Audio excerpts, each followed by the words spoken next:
Hi parents, it's me, Catherine Allen, instructional coach at Temple High School, back again with another video that can help you help your student with something that they are learning in their English class.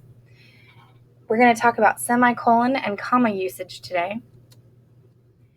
Now, semicolons and commas can be tricky. They look very similar and they're also kind of foreign for students, despite the fact that they have read them and used them potentially for years. And so they get a little bit tricky. So I'm not including all of the rules for both a comma or a semicolon, but instead maybe some unique or silly but memorable approaches to how to remember the difference between a semicolon and a comma in this video. So the first thing I would like you to do is to help your student imagine a scale. When we imagine a scale, we imagine it balanced, right? Because that's how we want it, nice and balanced. So we can also think about the punctuation as being the center point in our scale, and our clauses and phrases, our parts of our sentence, as being the two dishes on either side of the scale. When we do it that way, we see something really interesting. A semicolon can hold an independent and an independent clause together. They're both really heavy, right? An independent clause has both a subject and a verb, and it is a complete thought. And so in order for it to have another one of those on the other side, the fulcrum, the part in the middle of the scale, needs to be a semicolon. It is strong enough to hold two complete sentences together without being a run-on. A comma, on the other hand, would be a tipped scale if it were a scale. A dependent clause and an independent clause, which are the only two kinds of clauses a comma by itself can hold together, do not weigh the same.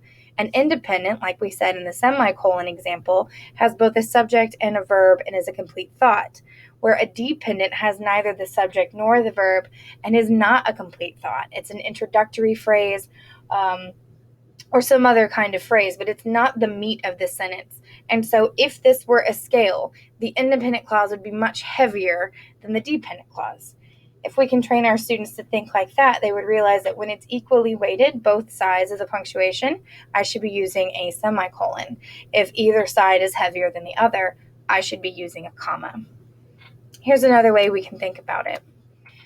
Semicolons do the job of both a comma and a period.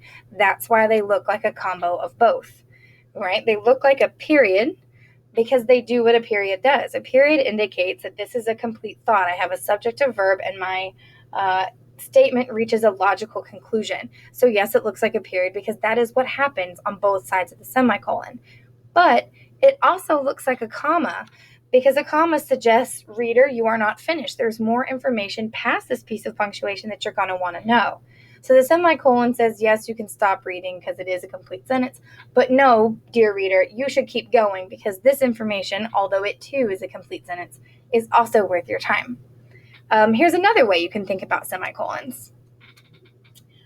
There's a big muscly arm, right? And a semicolon can be thought of that. I know right now it seems like, lady, where are you going with this? But just take a look.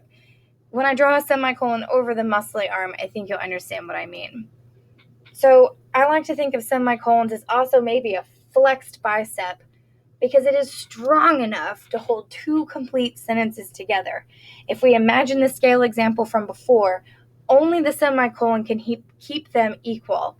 If we also think about the period comma example from before, it does the same thing. It's no longer a run-on. It's just two complete sentences held together by a big, muscly arm. Commas, on the other hand, if we wanted to use both an independent clause and an independent clause, and we wanted to keep them together with a comma, they have to have the support of their friends, right? We saw in the scale example that an independent clause and an independent clause can only go together with a semicolon unless the comma has backup from its friends. In this case, the friends are our delightful fanboys, for, and, nor, but, or, yet, so. If you have an independent clause, then a comma and one of its friends, it can hold the other independent side up. But without the help of the friends, remember that independent is going to be too heavy.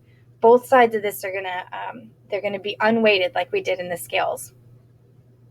So this was very quick and kind of unusual, but I hope that helps you visualize maybe what your students are struggling with when they are having a difficult time telling the difference between when to use a comma and when to use a semicolon. Thank you, as always, parents, for supporting the learning of your student.